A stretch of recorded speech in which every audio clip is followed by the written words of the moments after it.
everyone, this is Amanda Borchell-Dan. And I'm Jessica Steinberg, your host for Times Will Tell, a weekly podcast from the Times of Israel.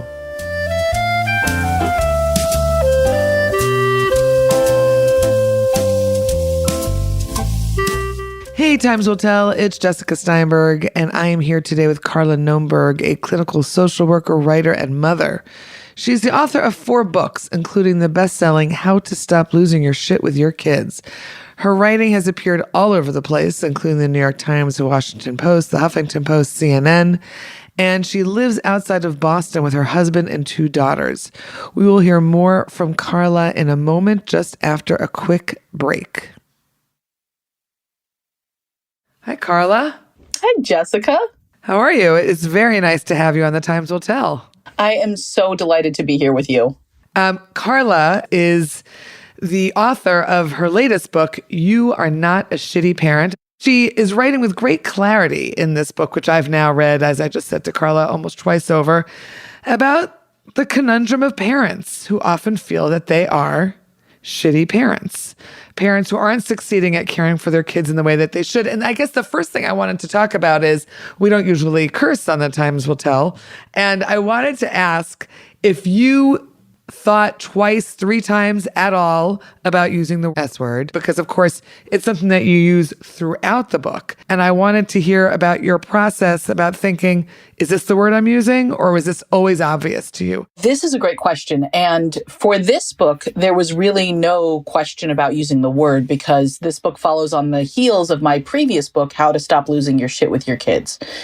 So the decision was really about whether or not to use the S word in that title.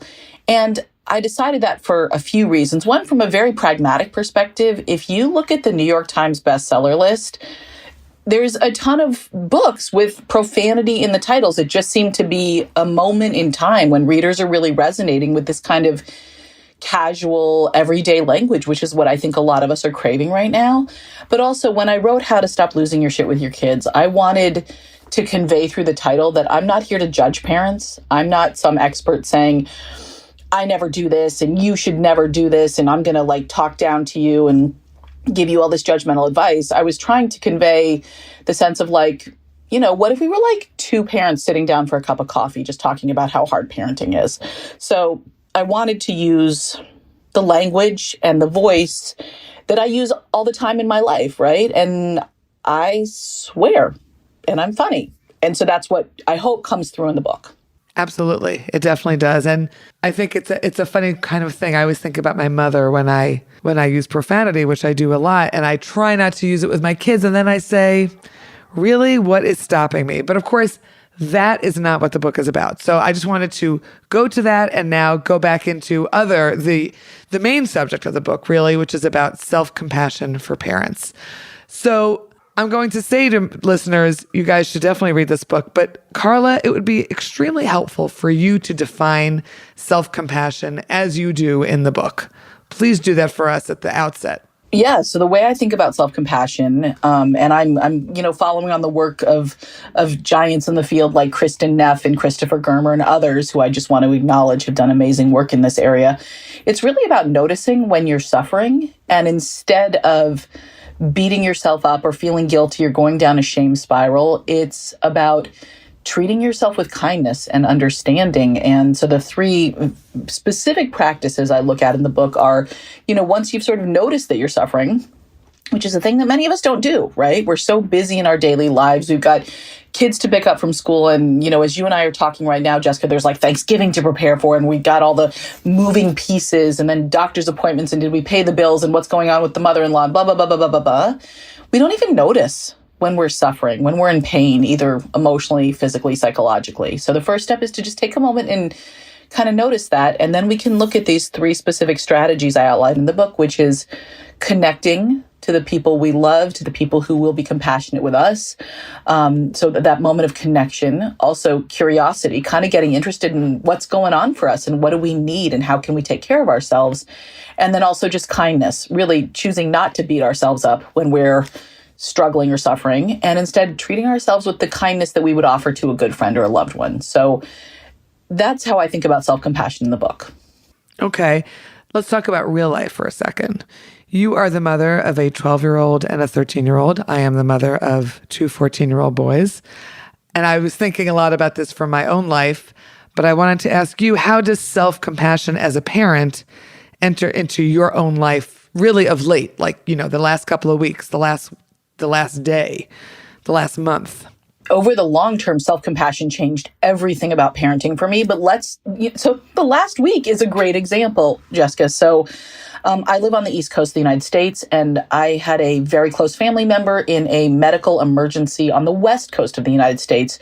Just last week, I flew home on a red eye 2 days ago. So at the very last minute, I had to rush to get a plane ticket, hop on a plane, kind of dump everything on my husband, but he's a fully involved parent, and he stepped up and it was seamless. He's the primary caretaker of our children at this point, which is amazing.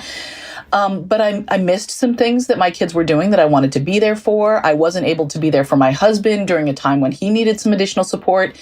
And I felt like I wasn't, my gut initial thought was, I am not enough. I am failing everyone. I am failing my family on the West Coast because I wasn't there for them all along. Like, I chose to move away. I'm failing my family on the East Coast because I'm bailing on all these plans. And what I had to repeatedly say to myself, and what I was able to say to myself, because I've been practicing self-compassion for so many years, is life is really hard. I'm talking to a bunch of Jews. Why do I need to explain to them that life is hard? We all know life is hard, right? Like life is so stinking hard, even on the good days. And then these things happen that just kind of blow everything up and make it almost intolerable. And I have to keep reminding myself that just because things are really hard doesn't mean I'm doing it wrong. And just because I'm missing these moments with my kids, or I'm not being as present wherever as I would like to be, that doesn't mean there's anything wrong with me. It's just how life goes. And it's okay if this feels hard. It doesn't mean I'm a problem or what I'm doing is a problem. But I will tell you, Jessica, that a few years ago, I didn't have that language at all. I didn't have that perspective. I would have thought, I screwed this up. This is all falling apart because I'm doing it wrong. If I had planned better, if I had thought ahead better, if I had blah, blah, blah, whatever better, this wouldn't be this way, which is, by the way, total BS. That's not true. Like, crazy, awful things happen that are completely beyond our control. So self-compassion really made the last week, which was a very hard week on many levels, it just made it a little bit easier and less stressful. And in this day and age, easier and less stressful in many cases is amazing, right? That's like the best we can hope for. So this past week was my self-compassion was on high practice recently. Okay. I don't know about you. I think we probably all do this. We think about our parents and how they dealt with these situations. I grew up in the 70s and 80s. We all know the life was different then. No seatbelts. There was no Netflix. There was no cable. There were no cell phones. So on one hand, we kids were on hand a lot more. On the other hand, our parents did not seem to be helicopter parenting us as much as sometimes parents do now. Do you look at that generational difference for yourself and in terms of your practice and in terms of your writing when you think about all of this? Do you think about us now compared to your parents, your grandparents, in terms of parenting, in terms of self-compassion?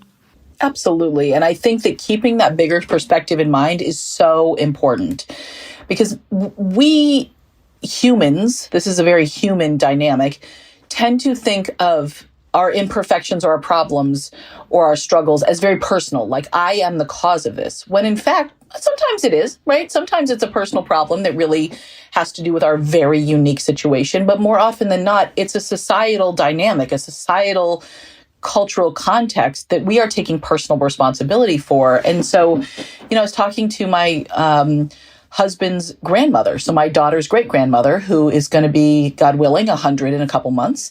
And she's amazing. And I was trying to explain this book to her, and she's very with it, right? And I was trying to explain my book to her, and she was like, what are you talking about? Like, she just, the idea that parents would think of themselves as shitty parents and like have this like total shame cloud that we're walking around in was very foreign to her. And I think that's also true to some degree to our parents' generation. And it's not that they didn't care about parenting. Of course they cared about parenting, but they were getting a very different message. First of all, I think so much of our shame and blame of parents today comes from comparison.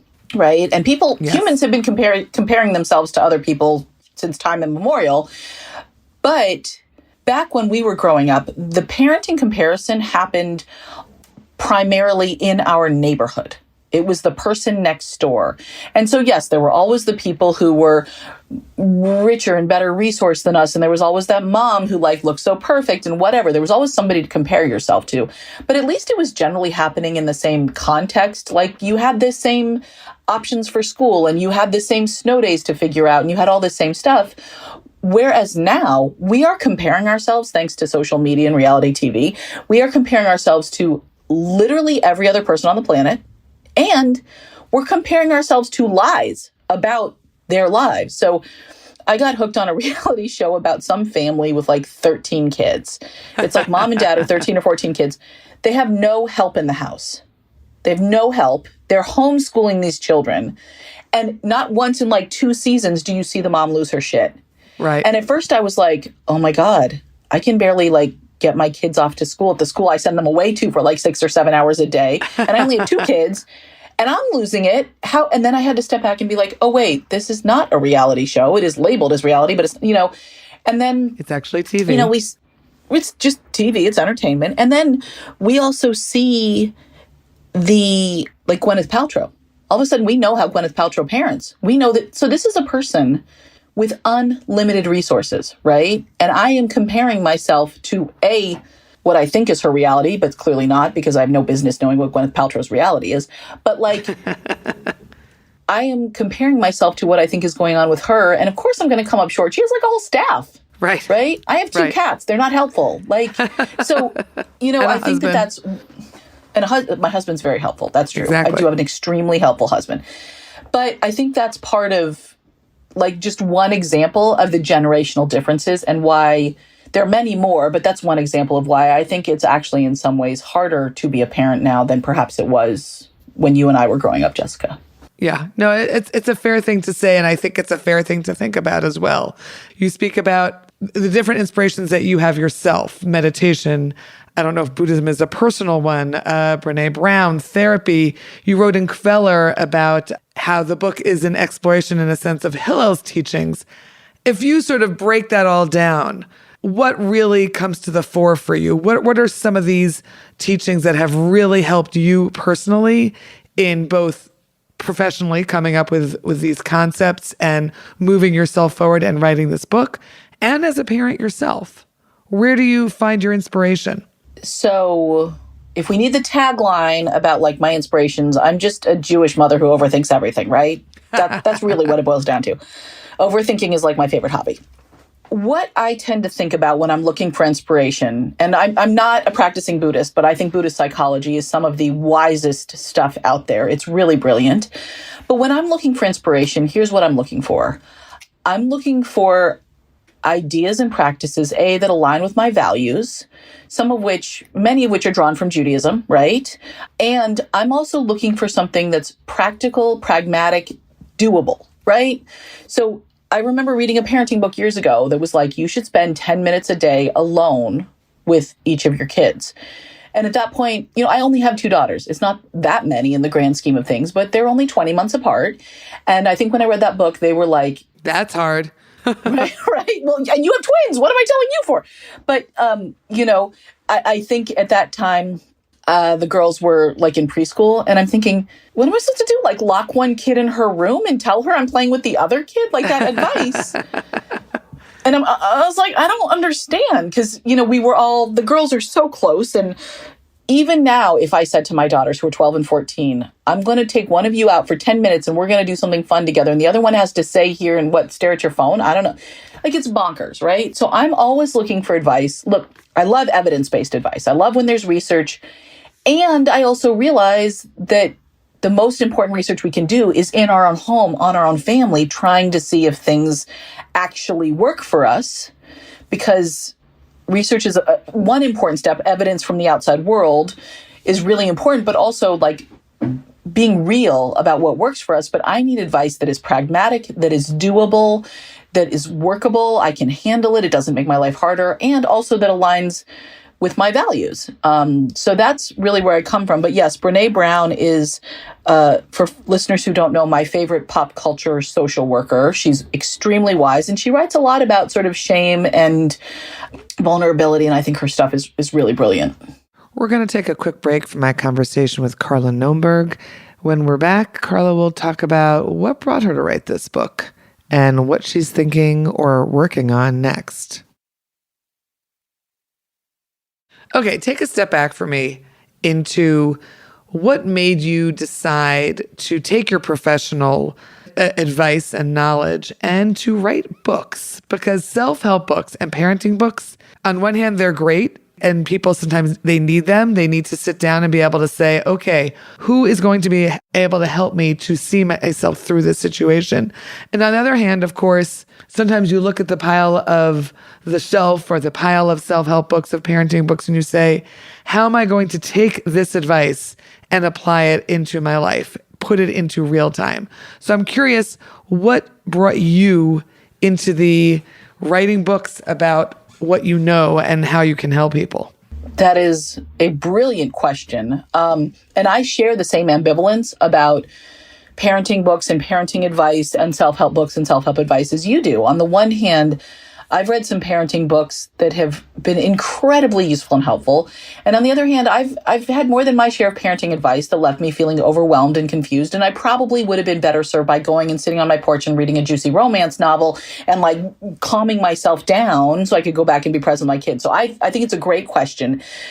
Look, I have always wanted to write. I remember being like 6 years old and being in a diner with my grandfather and being like, Pop, I'm definitely going to write a book because you know you're smart if you write a book. And he's probably thinking, yeah, there's a lot of morons who wrote books. But he said to me, you should definitely write books. So even before I understood why, it's always been a thing I've wanted to do. I picked, college majors, and I picked a master's program, and I picked my doctoral program because they all required a significant amount of writing because I love it. And so...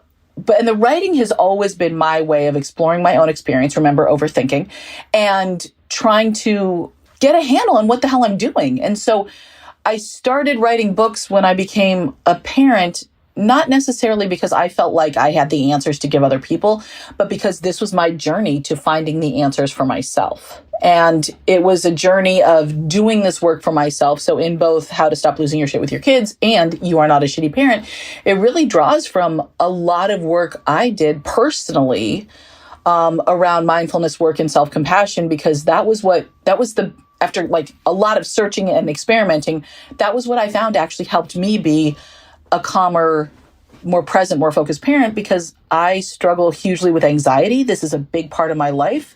And the anxiety impacts a lot of different parts of my parenting. And so I've developed these practices over the years that I kind of have to stay on top of so that I'm not an anxious, irritable mess with my kids. So that's just one example. But these really came from my own love of writing and my desire to share what I've learned with other people. But also in the writing process, I learned a lot about myself. And you've got the humor, of course, which does not hurt in a parenting self-help book. It's a very, very helpful part of it when you literally laugh out loud during, in this passage or another, because you're saying that's funny. And that is something that you, the reader, have experienced. If I couldn't laugh about parenting, well, I don't have anything left. Like Right. Humor is in life and everything my number one coping mechanism. And I will say that you might experience this, Jessica, but my 14-year-old occasionally has no sense of humor whatsoever. She'll get it back. But for me, humor is, if we can't laugh at this, what are we going to do? It's so absurd. It's true. It's true. Wait, so does everyone stop you in the neighborhood, at the supermarket, at the pharmacy, and say, Carla, this is the situation I'm dealing with right now. What should I do? Do you get these questions all the time? I don't actually, thankfully. I do every once in a while. My family and I, before COVID, we used to do this thing. You might remember, it was called going out to restaurants. Yes. Where you actually go into a building and someone else cooks for you and does all the dishes and you just pay them some money. It's amazing. Does all the dishes, most importantly. Yes. Oh my God, it's amazing. And every once in a while, my family and I would be out and somebody would like hear my name and be like, oh, you're that person. But No, people don't generally ask me for parenting advice, which is good because my books aren't really about how to parent, right? They're about how to take care of yourself as a parent. So when people ask me something like, how do I get my kids to put their shoes on? I often say like, good luck, Godspeed, and let me know when you figure it out. Because that's not the kind of parenting advice I have. But I will say, you know what, if you want to talk about parenting, let's grab a cup of coffee and sit down and, laugh, cry into our mochas, because that's what I can do with you. Something that I really liked were your maps of compassion. Yeah. It's something that made me think a lot about how I take care of myself as a parent, how I take care of my partner, my husband, as a fellow parent, friends as parents. I was curious if that was something that came later on in the process of researching and writing this, or if that was out there for you early on. Do you remember? The idea of the like crap maps. Yeah, crap maps and compassion. I think that's something that came up for me in a conversation with someone once. And what I was trying to explain was, it was actually before I wrote this book, and I was thinking a lot about the ways in which we really treat ourselves so poorly when things go wrong, when we're feeling lost and confused in parenting and we don't know how to solve a problem or how to support our children. And we end up saying things like, God, I'm a shitty parent. I'm really screwing this up. And we sort of think everybody else knows how to handle this problem and I don't. And in that moment, I was thinking, what is the metaphor for this? I love thinking in metaphors. I think they're very useful, especially when you're talking about hard stuff. And I was imagining somebody who's out for a hike and they get lost and they're really confused. I have a whole little funny vignette about this in the book. And a park ranger comes up and hands them a map, and the map just says, you're lost and you suck, right? Like that's essentially what we're doing to ourselves. And self-compassion is when that whole script kind of gets flipped and we're having a hard moment, we're lost, we're confused. And the park ranger shows up with the map and the map says, you're lost. It's okay that you're lost. This is a hard trail. Lots of people get lost. You'll figure this out. And P.S., you're a great parent. Right?